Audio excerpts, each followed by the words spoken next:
بسم اللہ الرحمن الرحیم۔ السلام علیکم ورحمۃ اللہ وبرکاتہ۔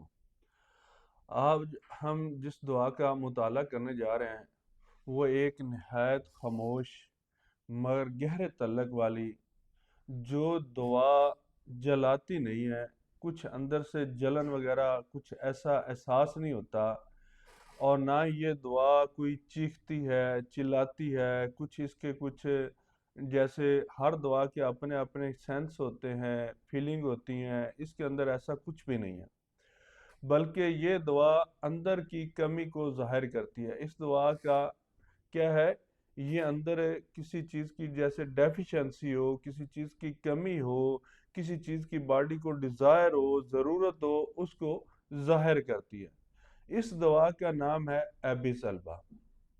ایبس البا کا جو بنیادی تعارف ہے وہ یہ ہے، یہ ایک ایسی دعا ہے جس کا تعلق معدہ، غذائیت اور جذب ایسومائلیشن سے ہے، جس میں کھانے کو ہضم کرنے کے بعد غذائی اجزاء نیوٹرینٹس کو جذب کر کے اپنے جسم کا حصہ بنا لینا۔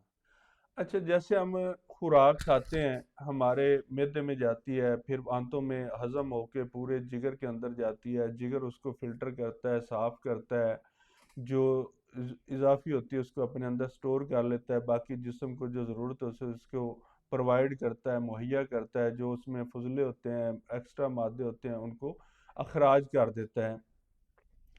تو اس پورے عمل کو جذب کرنا کہتے ہیں، یعنی خوراک جو ہے وہ جسم کا ایک حصہ بن جاتی ہے۔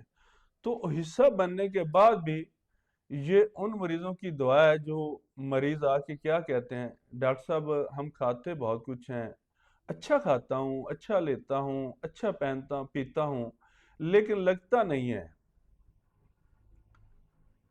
لیکن بنتا بنتا کچھ نہیں ہے، جیسے جسم کی طاقت ہونی چاہیے، جیسی میں خوراک لے رہا ہوں ویسی انرجی طاقت نہیں ہے۔ یہ اس کی فیلنگ ہوتی ہے، یہ اس کے احساس ہوتے ہیں، یا اس طرح کے وہ الفاظ استعمال کرتا ہے۔ اگر ہم اس کے تھیم کو سمجھیں، بنیادی تھیم کو، ایبس البا کا جو بنیادی تھیم ہے وہ کیا ہے؟ اگر میں ایبس البا کا تھیم ایک جملے میں بیان کروں تو وہ یہ ہے، بھوک ہے، یعنی بھوک تو لگتی ہے مگر تسکین نہیں ہوتی، پیٹ بھرتا نہیں ہے۔ یہ وہ کیفیت ہے جس میں مریض کہتا ہے مجھے بھوک بہت لگتی ہے، دل چاہتا ہے کچھ نہ کچھ کھاتا رہوں، ہر وقت کچھ نہ کچھ میں کھاتا رہوں، مگر کھانے کے بعد بھی اندر خالی پن رہتا ہے، ایسے لگتا ہے جیسے کچھ کھایا ہی نہیں ہے، اندر خالی خالی سا محسوس ہوتا ہے۔ اسے کہتے ہیں فیلس ہینگر، یعنی جھوٹی بھوک۔ یہ تو تھا اس کا تھیم۔ اب ہم اس ریمیڈی کا کور سمجھتے ہیں کہ کور کیا ہے۔ ایبس البا کا کور کھانا اور فائدہ دونوں میں عدم توازن، یعنی جتنا میں کھا رہا ہوں، جتنی خوراک میں لے رہا ہوں، جتنی اچھی میری ڈائٹ ہے، اتنا مجھے فائدہ نہیں ہو رہا۔ ان دونوں کے اندر جو ہے عدم توازن ہے، توازن نہیں ہے۔ مریض کے پاس ایپیٹائٹ ہے، یعنی اسے بھوک لگتی ہے، ڈیزائر ہے، یعنی کھانے کی خواہش بھی ہے، انٹیک بھی کرتا ہے، مگر طاقت نہیں ہے، سٹرنتھ اس کے اندر نہیں ہے، پرورش نہیں ہے، اور اطمینان بھی نہیں، سیٹسفیکشن بھی نہیں ہے کہ میں نے کچھ کھایا ہے، یعنی جو کھانا پینا میں نے کھایا ہے اس نے مجھے کوئی فائدہ نہیں دیا، کوئی طاقت نہیں دی۔ یہ ہے اس کا کور۔ اب ہم اس ریمیڈی کا تھیم سمجھتے ہیں سینس، کہ اندرونی احساس کیا ہے، اس دوا کا اندرونی سینس کیا ہے۔ یہ مریض کہتا ہے پتہ نہیں کیوں کچھ کمی سی رہتی ہے، یعنی مریض کے الفاظ کیا ہوتے ہیں؟ اب ذرا مریض کے احساس کو سنیں گے تو وہ کیا کہے گا؟ مریض کہتا ہے پتہ نہیں کیوں کچھ کمی سی رہتی ہے، کوئی شدید درد وغیرہ نہیں ہے، کوئی بیماری وغیرہ نہیں ہے، کوئی مسئلہ نہیں ہے، بلکہ ایک خاموش احساس ہے۔ کیسا احساس ہے؟ کہ کسی چیز کی کمی ہے، یعنی اندر خالی پن ہے، کچھ نہ کچھ مسنگ ہے، یعنی اندر سارا خالی پن ہے، کوئی نہ کوئی چیز کی کمی ہے، مسنگ ہے، دل نہیں بھرتا۔ یہ اس کا سینس ہے ایبس البا کا۔ اب ہم اس کے آگے جاتے ہیں کہ اس کا جوہر کیا ہے، اسینس کیا ہے۔ پہلے ہم نے سینس پڑھا ہے، اب ہم اسینس، اس کا جوہر کیا ہے۔ اگر ایبس البا کا اسینس نکالا جائے تو وہ یہ ہے، ضرورت ہے مگر تکمیل نہیں، ضرورت ہے مگر اس کی تکمیل نہیں ہے، مکمل نہیں۔ یہ وہ مریض ہے جو لیتا ہے مگر جذب نہیں کرتا، یعنی مریض کے اندر ہے کہ میں کھانا پینا لیکن جذب نہیں ہوتا، جسم دا حصہ نہیں بنتا بلکہ ضائع ہو جاتا ہے، جو کھاتا ہوں مگر وہ بنتا نہیں ہے۔ میں ہمیشہ کہتا ہوں وصول کرنا لیکن کبھی نہیں بننا، وصول کرنا کبھی نہیں بننا، ریسیونگ بٹ نیور بیکمنگ۔ وہ کہتا ہے میں کھا تو رہا ہوں لیکن بن نہیں رہا، میں کھا تو رہا ہوں مگر بن نہیں رہا۔ اب ہم اس کا سنسیشن لیتے ہیں، سنسیشن ڈاکٹر راجن سنگرن کے میتھڈ سے اس کو تھوڑا سا سمجھتے ہیں۔ اب ہم آتے ہیں سنسیشن کی طرف، یعنی جس کے اندر کیا محسوس ہوتا ہے۔ ایبیز البا میں عام طور پر چبھتی ہوئی بھوک، یعنی کہتا ہے جیسے بھوک مجھے چبھتی ہے، اندر کھوکھلا پن سا ہے، کھوکھلا سا اندر سے محسوس ہوتا ہے۔ کھانے کے بعد کمزوری ہوتی ہے، یعنی میں جیسے ہی کھاتا ہوں تو مجھے کمزوری فیل ہوتی ہے۔ پیٹ بھرا ہوا ہے مگر دل خالی ہے، یعنی پیٹ تو میرا کھا کے بھر چکا ہے، ابھی دل کہتا ہے اور کھاؤ اور کھاؤ۔ یہ جو ہے نا اس کی وہ سنسیشن ہے جو مریض کو بار بار کھانے پر مجبور کرتی ہے۔ مریض کو کیا کرتی ہے؟ بار بار کھانے پہ تھوڑا تھوڑا مریض بار بار کھاتا رہتا ہے مگر سکون نہیں ملتا، اس کو کھا کے بھی اس کو سکون نہیں ملتا۔ ایسے اکثر آپ نے کیس دیکھے ہوں گے۔ اب اس دوا کا جو سینٹر ہے، مرکز ہے، اس کو دیکھتے ہیں کہ اس کا سینٹر اور مرکز کیا ہے۔ اس دوا کا مرکز ہوتا ہے، ایبیز البا کا جو مرکز ہے وہ ہے معدہ، غذائیت جو خوراک ہم اندر لے رہے ہیں، اور توانائی۔ تین چیزیں، معدہ، غذائیت اور توانائی۔ یہ دوا معدے سے شروع ہو کر پوری وائٹلٹی پر اثر ڈالتی ہے، یعنی اس دوا کا جو اثر ہے نا معدے سے لے کے پوری قوت مدافعت کے اوپر اس کا اثر ہے، وائٹلٹی کے اوپر اس کا اثر ہے۔ یہاں مسئلہ کھانے کا نہیں بلکہ جذب کا ہے، یعنی خوراک جذب نہیں ہو رہی، جسم کا حصہ نہیں بن رہی، فضول جایا جا رہی ہے۔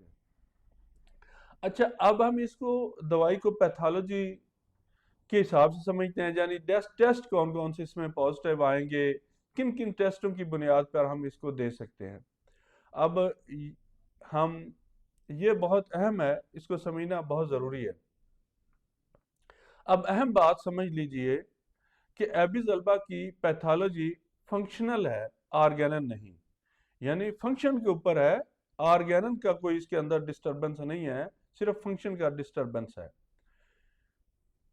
مثلا کرونک انڈائجیشن، دائمی بد ہضمی۔ دائمی بد ہضمی کا مطلب ہے کہ کھانا ہضم ہونے میں بار بار اور لمبے عرصے تک تکلیف ہوتی رہتی ہے، یعنی کھانا جو ہے وہ ہضم ہونے میں اور بار بار اور لمبے عرصہ تک دیر تک اس کی تکلیف ہوتی رہتی ہے۔ یہ کوئی ایک بیماری نہیں بلکہ ایک علامت ہے، یہ کوئی بیماری شماری نہیں ہے بلکہ ایک علامت ہے جو کئی وجوہات سے ہو سکتی ہے۔ اس کی کئی وجوہات ہو سکتی ہیں، کوئی ضروری نہیں ہے کہ وجوہات ہو، اس کی کئی ساری وجوہات ہو سکتی ہیں۔ تو فنکشنل ڈسپیپسیا یا غیر السر بد ہضمی، فنکشنل ڈسپیپسیا یہ دائمی بد ہضمی کی ایک خاص قسم ہے، یہ دائمی بد ہضمی کی ایک خاص قسم ہے جس میں تمام ٹیسٹ جیسے اینڈوسکوپی، الٹرا ساؤنڈ نارمل ہوتے ہیں۔ اگر وہ اینڈوسکوپی کرواتا ہے نا جی تو وہ بالکل نارمل ہے، الٹرا ساؤنڈ کرواتا ہے بالکل نارمل ہے، لیکن پھر بھی پیٹ میں مسلسل تکلیف رہتی ہے، یعنی معدے میں کوئی زخم، السر یا انفیکشن نہیں ہوتا۔ اگر اس کے کوئی ٹیسٹ وغیرہ کروائے جائیں تو کچھ بھی نہیں آئے گا، لیکن ہاضمے کا کام ٹھیک طرح سے نہیں چلتا۔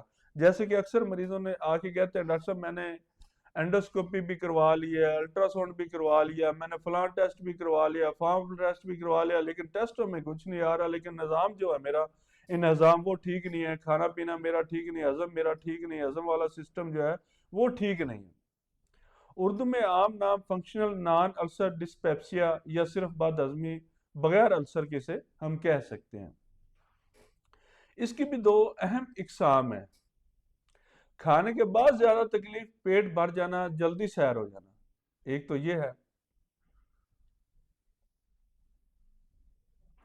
پوسٹ پرینڈل ڈسٹریس سنڈروم، دوسرا کیا ہے پیٹ کے اوپر والے یعنی اوپری حصے میں جلن یا درد کھانے سے پہلے یا بعد میں، ایپیگیسٹرک پین سنڈروم، میل ایسیمائلیشن، خراب جذب یعنی ہاضمے کا خراب ہونا، جذب خوراک کا صحیح جذب نہ ہونا یا ناقص ہونا، غذائی اجزاء کا جذب نہ ہونا، وغیرہ وغیرہ۔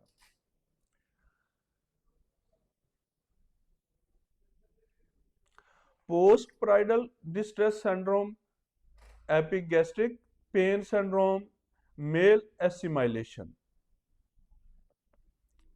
ٹھیک ہے، یہ چیزوں کو بھی سمجھنا ہے، بعض دفعہ یہ چیزیں ہوتی ہیں۔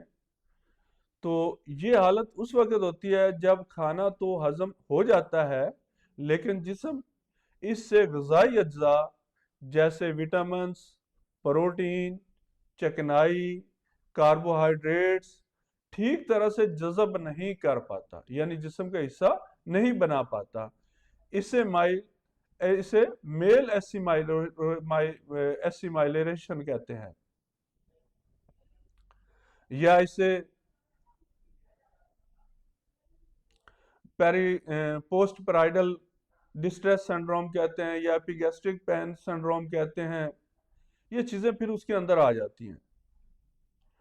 بزرگوں میں یعنی بڑے لوگ کے جو بڑی عمر کے جو لوگ ہوتے ہیں ان کے اندر معدے کی کمزوری، یہ دوا وہاں بھی فٹ آتی ہے، جہاں رپورٹ سے زیادہ خراب نہیں ہوتی مگر مریض اندر سے کمزور ہوتا ہے۔ اس مریض کے جو عام الفاظ ہوتے ہیں، رپورٹیں اس کی جو ہوتی ہیں نا، وہ تقریباً نارمل ہوتی ہیں، لیکن اندر جو اس کا نظام ہے وہ ڈسٹرب ہوتا ہے، یا جیسے بڑے عمر کے جو لوگ ہیں ان کا نظام خراب ہوتا ہے۔ یہ اس کی پیتھالوجی تھی جو آپ کو اچھے سے سمجھ آ گئی ہوگی۔ اب ہم اس کو میٹافورک تھیم کے لحاظ سے سمجھتے ہیں کہ مریض کے الفاظ کیسے ہو سکتے ہیں، مریض کیسے بول سکتا ہے، کیا کچھ آ کے کہہ سکتا ہے۔ آپ ذرا اس کی فطرت کی زبان سمجھیں گے کہ مریض ہمیں کیسے کہہ سکتا ہے۔ ایبیز البا ایک درخت ہے، سلور فائر، یہ درخت ہے، مٹی سے غذا یہ درخت جو ہے وہ لیتا ہے، پانی بھی لیتا ہے، مگر پھر بھی کمزور ہوتا ہے، جسے کچی لکڑی ہوتی ہے اس کی، آپ نے دیکھا ہے اس کے اندر وہ پاور، وہ سٹرینتھ، وہ چیزیں نہیں ہوتا، لیکن خوراک بھی لے رہا ہوتا ہے، پانی بھی لے رہا ہوتا ہے، سب کچھ لے رہا ہوتا ہے، لیکن درخت کون سا ہے؟ Silver fire. تو اسی طرح سے وہ بھی مضبوط نہیں ہوتا، اندر سے سٹرونگ نہیں ہوتا، اسے عام طور پر کچی لکڑی کے طور پر استعمال کیا جاتا ہے، اگر اس کے اندر کیل بھی لگا دیں تو آرام سے نکل جاتا ہے۔ ایسے ہی یعنی انسان کی بھی کیفیت بالکل وہی ہوتی ہے، اسی طرح سیم ہوتا ہے، یعنی خوراک بھی لے رہا ہوتا ہے، پانی بھی لے رہا ہوتا ہے، لیکن پھر بھی اندر سے کمزور ہوتا ہے۔ جیسے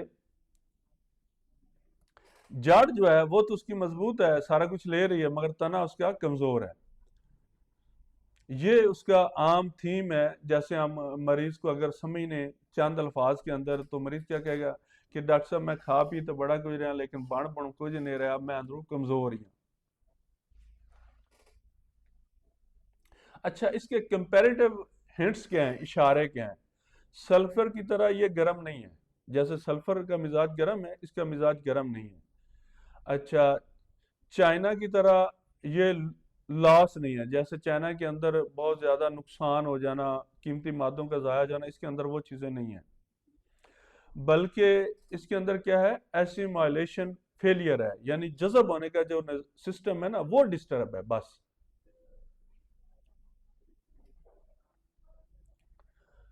آخر میں ایک جملہ ذہن میں بٹھا لیں کہ ایبیز البا ان مریضوں کی دعا ہے جو کھاتے ہیں مگر اندر سے بھوکے رہتے ہیں، یا یوں کہہ لیجئے یہ دعا کھانے کی کمی نہیں ہے، یہ دعا جو ہے کھانے کی کمی نہیں ہے، بننے کی کمی کو ٹھیک کرتی ہے۔